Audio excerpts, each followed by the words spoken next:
Hello વિદ્યાર્થી મિત્રો, સ્વાગત છે તમારું મારી આ યુટ્યુબ ચેનલમાં। આજે આપણે આ વિડીયોમાં ધોરણ 3 વિષય ગણિત જેનું સ્વાધ્યાય પોથીનું સોલ્યુશન જોવાના છીએ, જેમાં આપણે પ્રકરણ 8 આવ્યા વધુ ભારે કોણ। જો તમે 1 થી 7 પ્રકારનું સ્વાધ્યાય પોથીનું સોલ્યુશન ના જોયું તો સૌપ્રથમ એ જોઈ આવો, અને જો તમે અમારી યુટ્યુબ ચેનલમાં નવા હોવ તો સૌપ્રથમ ચેનલને સબસ્ક્રાઈબ કરી દેવા વિનંતી। જોઈશું હવે પ્રકરણ 8 વધુ ભારે કોણ। प्रश्न 1, अनुमान करो कि कोने वधारे मोटी बेगनी जरूर है। आपने आगे केटलीक वस्तु आपी छे एमांथी कोने वधारे मोटी बेगनी जरूर है ये आपणे लखवानुं छे।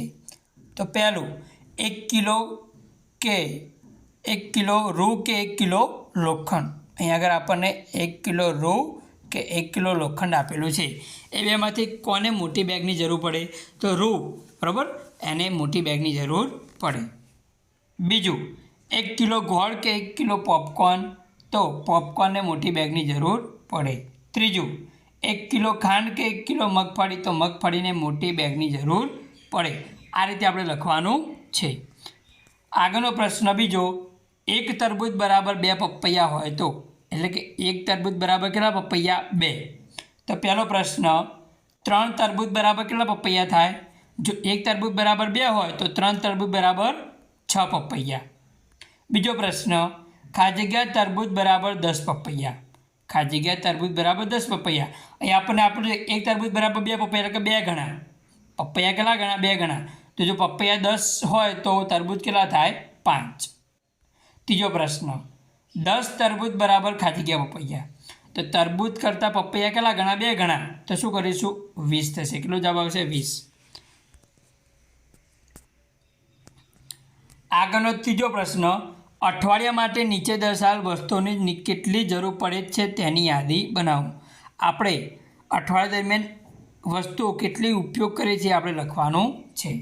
વસ્તુનું નામ અને કેટલી જરૂર। પહેલું ઘઉં, તો ઘઉં આપણે અઠવાડિયા દરમિયાન કેટલા વાપરે તો અંદાજે 6 કિલોગ્રામ। બીજું ચોખા તો અંદાજે 2 કિલોગ્રામ। ખાંડ 1 કિલોગ્રામ। ગોળ 1 કિલોગ્રામ। મીઠું 250 ગ્રામ। आ रीते आपणे अंदाजे लखवानुं छे। चौथो प्रश्न वस्तुनुं अनुमान करो। अहीं अगर आपणे तरबूज आपेलुं, तरबूजनुं वजन केटलुं तो 3 किलोग्राम। एवी रीते एक व्यक्ति आपे तो व्यक्तिनुं वजन केटलुं 65 किलो। बिलाड़ी तो बिलाड़ीनुं वजन 5 किलो। एक आपणे गेंडो आप्यो तो गेंडानुं वजन 1 किलो करતાં वधारे। आपने गाय आपी तो गायनु वजन 800 किलो। आपने सफरजन आप्યું એનું वजन 300 ग्राम। आ रीते આપણે જોડકા જોડવાના છે। આગળનો પ્રશ્ન તમે જાણતા હોય તેવી 50 કિલો કરતાં વધુ વજનવાળી વસ્તુની યાદી કરો। આપણે જાણતા હોય તેવી 50 કિલો કરતાં વધુ વજનવાળી વસ્તુની યાદી બનાવવાની। તો મોટરસાઇકલ, ફ્રીજ, વોશિંગ મશીન, घरघंटी और कार आ बधानुं वजन 50 किलो करता वधारे होय छे। आगळनो प्रश्न तमे जाणता होय तेवी 50 किलो करता ओछा वजनवाળી वस्तुनी यादी बनावो। तो आपणुं दफ्तर, बिलाड़ी, सफरजन, पुस्तक, केळा, तरबूज आ बधी वस्तुओ 50 किलो करता ओछुं वजन होय छे। आगळनो प्रश्न नीचे आपेला वजन कांटा तमे क्यां जोया छे ते शोधो। आपने अहीं आगर बराबर पहलू चित्र आप्युं तो एमां आवशे गैस एजेंसी पर। आपणे वजन कांटो क्यां जोयो गैस एजेंसी पर। बीजू चित्र जे आप्युं शाकभाजीनी लारी, करियाणानी दुकान त्यां आगळ आपणे आवो वजन कांटो जोयेलो। अहीं आगर जे चित्र आप्युं तो एमां करियाणानी दुकान। आगळ तो एमां आवशे शाकभाजीनी लारी। आवो आपणे वजन कांटो क्यां जोईए शाकभाजीनी लारी। आगळनो प्रश्न जुओ, समझो और जवाब लखो। 1 गाजर बराबर 2 टामेटा और एना बराबर 5 लसण। तो जोईशुं पहलू 10 टामेटा होय तो सूकું लसण केटલું थाय। हवे टामेटा 2 छे त्यारे लसण 5। हवे टामेटा 10 थाय એટલે કે 2 ના કેટલા ગણા થયા 5 ગણા। તો टामेटा पण 5 ગણા એટલે 25 थाय पायो पायो। बीजू 20 सूकું लसण बराबर खाजी गया टामेटा। अब 5 सूकું लसण बराबर 2 टामेटा। તેવા 20 એટલે કે 4 ગણું. તો ટામેટાં પણ કેટલા થશે? બરાબર 4. કેટલા થશે? 4 ટામેટાં વત્તા ગાજર કેટલા થશે? 2.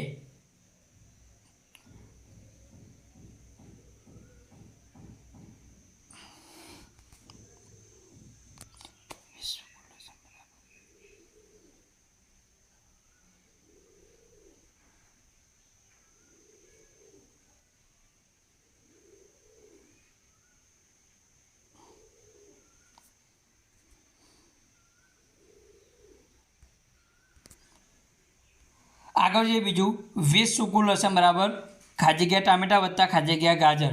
તો 20 સૂકું લસણ બરાબર 4 ટામેટાં વત્તા 2 ગાજર.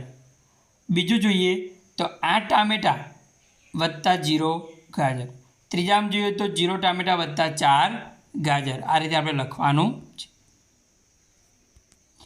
ત્રીજું ખાજી ગયા ગાજર વત્તા ખાજી ગયા ટામેટાં વત્તા ખાજી ગયા સૂકું લસણ બરાબર કુલ 40. તો 10 વત્તા 10 વત્તા 20 એ રીતે લખવાનું છે. આગળ જોઈએ 9મું ખીચડી બનાવવા કુલ કેટલું વજન થશે? 1 વાટકો બરાબર 250 ગ્રામ, 1 વાટકી બરાબર 50 ગ્રામ. તો 3 વાટકા ચોખા અને 1 વાટકી દાળ. હવે 3 વાટકા ચોખા એટલે 250 ગ્રામ 3 વખત 250 250 250 તો 750 ગ્રામ થાય. બીજું 1 વાટકી દાળ લીધી એટલે 1 વાટકી બરાબર 50 ગ્રામ. તો 750 વત્તા 50 એટલે 800 ગ્રામ. કુલ કેટલું વજન થયું? 800 ગ્રામ.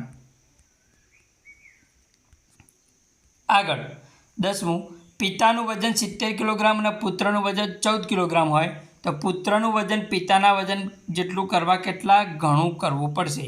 હવે પિતાનું વજન 70 કિલોગ્રામ, પુત્રનું વજન 14 કિલોગ્રામ. તો શું કરીશું? 70ને આપણે 14 વડે ભાગીશું. બરાબર કે પુત્રનું વજન પિતાના વજન જેટલું કરવું હોય તો કેટલા ગણું કરવું પડે? તો 70ને 14 વડે ભાગતા 14 × 5 70 એટલે 5 ગણું. હવે પુત્રના વજન કરતાં પિતાનું વજન કેટલા ગણું છે? 5 ગણું. પુત્રનું વજન 5 ગણું કરવું પડે તો પિતાના વજન જેટલું થાય. આગળ જોઈએ યોગ્ય વિકલ્પ પસંદ કરો. પહેલું 1 કિલોગ્રામ વસ્તુ માટે સૌથી મોટી બેગ જોઈશે. રૂ, ગોળ, ખાંડ આ ત્રણમાંથી શેના માટે મોટી બેગ જોઈએ? તો રૂ માટે. બીજો પ્રશ્ન નીચેનામાંથી કોનું વજન વધારે છે? કૂતરો, ગાય કે હાથી? તો કોનું વજન વધારે? હાથીનું. ત્રીજું 1 તરબૂચ બરાબર 4 કેરી હોય તો 5 તરબૂચ બરાબર કેટલી? 1 તરબૂચ બરાબર 4 એટલે કે 4 ગણી તો 5 તરબૂચ તો 5 × 4 = 20 એટલે કે 20 કેરી. ચોથું 1 ટેટીનું વજન 2 સફરજન જેટલું હોય તો 8 સફરજનનું વજન કેટલી ટેટી બરાબર થાય? 1 ટેટીનું વજન 2 સફરજન જેટલું એટલે 8 સફરજનનું વજન કેટલી ટેટી જેટલું થાય? તો 4. પાંચમું આવા 3 વજનમાંથી કેટલા કિલો ઘઉં મળે? આવા 3 આ જે બાટ આપ્યો આપણને એ 1 કિલોનો આપ્યો. એવા 3 વજન એટલે કેટલા થાય? 3 કિલો. કેટલા થાય? 3 કિલો. સૂચના મુજબ કરો. છઠ્ઠું 10 કિલો કરતાં ઓછા વજનવાળા 3 પ્રાણીઓના નામ લખો કે જેનું વજન 10 કિલો કરતાં ઓછું હોય ત્યાં પ્રાણીઓ તો બિલાડી, સસલું અને ગલુડિયું. સાતમું વજન કાંટાનો ઉપયોગ થતો હોય તેવી 3 જગ્યાના નામ. તો વજન કાંટાનો ઉપયોગ દુકાનમાં થાય, શાકભાજીવાળાના ત્યાં થાય અને મીઠાઈની દુકાને થાય. 6 કિલો ચોખા તોલવા આવા કેટલા વજનિયા જોઈશે? તો આ કેટલા કિલોનો બાટ છે? 2 કિલોનો. તો 2 કિલોના કેટલા બાટ હોય તો 6 કિલો વજન થાય? તો 3.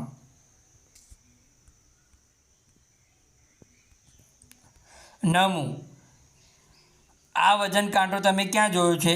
આ જે ચિત્રમાં આપ્યો વજન કાંટો ક્યાં? તો મીઠાઈની દુકાને અને ફળોની લારીએ. બરાબર અત્યારે કરિયાણાની દુકાનમાં પણ આવા વજન કાંટા જોવા મળે છે. આગળનો પ્રશ્ન ગાય, ઉંદર, બિલાડી અને કૂતરાને તેમના વજનના ચડતા ક્રમમાં ગોઠવો. ગાય, ઉંદર, બિલાડી અને કૂતરાને તેમના વજનના ચડતા ક્રમ. હવે ચડતો ક્રમ એટલે સૌથી ઓછું પહેલાં આવે તો સૌથી ઓછું વજન ઉંદરનું, ત્યારબાદ બિલાડી, ત્યારબાદ કૂતરો અને છેલ્લે ગાય. આ રીતે આપણે દર્શાવવાનું છે. આપણે સંપૂર્ણ પ્રકરણનું સોલ્યુશન જોયું. જો તમને આ વિડીયો ગમ્યો હોય તો વિડીયોને લાઈક, આ વિડીયો તમારા મિત્રોને શેર કરો જેથી એમને પણ લાભ મળે અને તમે જો અમારી ચેનલને સબસ્ક્રાઈબ ના કર્યું તો ચેનલને સબસ્ક્રાઈબ કરી દેવા વિનંતી. Thank you.